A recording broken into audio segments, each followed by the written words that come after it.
আজকে আমরা রিভিউ করতে চলেছি Redmi Note 13 মোবাইলটি। হ্যালো বন্ধুরা, কেমন আছেন সবাই? আশা করি সবাই অনেক ভালো আছেন। তো স্বাগতম জানাই আপনাকে আমাদের নতুন আরেকটি ভিডিওতে। তো আনবক্সিং দিয়ে ভিডিওটা শুরু করা যাক। প্রথমে মোবাইলটির বক্স কন্টেন্টে রয়েছে একটি সিম ইনজেক্টর টুলস, কিছু ডকুমেন্টস এবং একটি কেস। মোবাইলটির বক্সে আরও রয়েছে ফাস্ট চার্জিং করার জন্য 33 ওয়াটের চার্জার এবং কেবল রয়েছে টাইপ এসি কেবল এবং Redmi Note 13 মোবাইলটি। তো এই Redmi Note 13 মোবাইলটির আরও দুইটা ভেরিয়েন্ট আসবে, Redmi Note 13 Pro এবং Redmi Note 13 Pro Plus। এইটার ডিজাইন মোটামুটি সুন্দর হলো, এর আরও দুইটা মডেল যেগুলো আসবে সেগুলোর ডিজাইন এর থেকে আরও বেশি সুন্দর হতে চলেছে। আমাদের কাছে এই মোবাইলটি হচ্ছে ব্লু কালার। এই মোবাইলের মধ্যে আর দুইটা কালার হচ্ছে, আরেকটা হচ্ছে হোয়াইট আর একটা হচ্ছে ব্ল্যাক। এবং মোবাইলটি হাতে নিলে অনুভব করা যায় এটির ওজন প্রায় 173 গ্রামের মতো হবে এবং মোবাইলটি খুবই লাইট, খুবই পাতলা একটি মোবাইল এবং এর ব্যাক সাইডে রয়েছে গরিলা গ্লাস 5 এর প্রোটেকশন। তাই আমরা কিছু ড্রপ টেস্ট করে দেখলাম।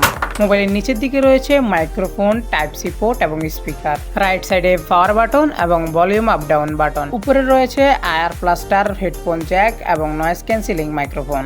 লেফট সাইডে রয়েছে সিম স্লট। সিম স্লটে আপনি একটা সিমের সাথে একটা মেমোরি ইউজ করতে পারবেন। আপনি একবার এর স্ক্রিনটার দিকে তাকান, ও ভাই কি লাগছে স্ক্রিনটা, মানে এটা চারো দিক থেকে বেজেলটা খুবই চিকন করা হয়েছে এবং এটা ফুল স্ক্রিন এইচডি ডিসপ্লে। মোবাইলটির ডিসপ্লেটা হচ্ছে 6.67 ইঞ্চের অ্যামোলেড ডিসপ্লে এবং এতে রয়েছে 120 হার্জের রিফ্রেশ রেট এবং 1000 নিটসের ব্রাইটনেস। মোবাইলের মাল্টিমিডিয়া ভিউ এবং এর সাউন্ড কোয়ালিটিটা খুবই ভালো ছিল। মোবাইলটিতে প্রসেসর হিসেবে রয়েছে মিডিয়াটেক ডায়মেনসিটি 60806nm এর প্রসেসর। মোবাইলটি এখনও ইন্ডিয়া বা বাংলাদেশে কোথাও আসেনি, এটি এখন মাত্র ইন্টারন্যাশনাল বাজারেই লঞ্চ হয়েছে, তবে এটি খুব শীঘ্রই আসতে চলেছে। মোবাইলটিতে 33 ওয়াটের ফাস্ট চার্জারের সাথে রয়েছে 5000 mAh এর ব্যাটারি। এতে আপনি র্যাম হিসেবে পাবেন 6, 8, 12 জিবি এবং রম হিসেবে পাবেন 128 বা 256 জিবি। এতে অন্যান্য সেন্সরের পাশাপাশি রয়েছে ফিঙ্গারপ্রিন্ট সেন্সর এবং ফেস আনলক।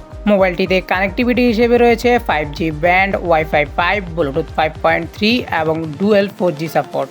আপনি এই মোবাইলে মাল্টিমিডিয়া ভিউ খুবই ভালো এক্সপিরিয়েন্স পেতে চলেছেন এবং মোবাইলটির আন্তর্জাতিক স্কোর হচ্ছে 4,37,000-এরও উপরে। মোবাইলটিতে আপনি হাই গ্রাফিক্সে স্মুথলি গেম প্লে করতে পারবেন। আপনার গেম প্লেতে কোনো প্রকার প্রবলেম হবে না এবং কোনো প্রকার হিটিংয়ের ইস্যুও দেখতে পাবেন না।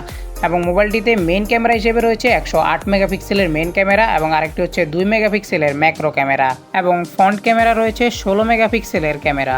আপনি এখন স্ক্রিনে দেখতে পাচ্ছেন এই মোবাইলের ক্যামেরা দিয়ে ওঠানো কিছু ফটো স্যাম্পল, তো আন্দাজাই করতে পাচ্ছেন কীরকম ফটো হতে পারে। এবং মোবাইলটি দিয়ে আপনি 1080p 30 fps ভিডিও শ্যুট করতে পারবেন। তো মোবাইলটির বিস্তারিত রিভিউ এখনও আমাদের কাছে আসেনি, তো এটা হচ্ছে মোবাইলটির ফার্স্ট ইমপ্রেশন এবং কিছু স্পেসিফিকেশনের কথা আপনাদেরকে জানিয়ে দিলাম। এটি এখন মাত্র ইন্টারন্যাশনাল মার্কেটে লঞ্চ হয়েছে, তবে কিছুদিনের মধ্যে এটি ইন্ডিয়াতে লঞ্চ হবে এবং এর কিছুদিন পরে এটি বাংলাদেশে লঞ্চ হয়ে যাবে। তো মোবাইলটির সংক্ষিপ্ত স্পেসিফিকেশন এবং মোবাইলটির লুক দেখে আপনার কাছে কীরকম লাগলো মোবাইলটি অবশ্যই আমাদেরকে কমেন্ট করে জানাবেন এবং আপনিও কি এই মোবাইলটি রিলিজ হওয়ার জন্য ওয়েট করবেন সেটিও আমাদেরকে কমেন্ট করে জানাতে একদম ভুলবেন না। তো দেখা হবে পরের ভিডিওতে। ভিডিওটি কেমন লাগলো অবশ্যই জানাতে ভুলবেন না এবং আমাদের ভিডিওতে একটি লাইক করে দেবেন এবং এরকমই ইউজফুল ভিডিও পেতে আমাদের চ্যানেলটিকে সাবস্ক্রাইব করে রাখুন। ধন্যবাদ।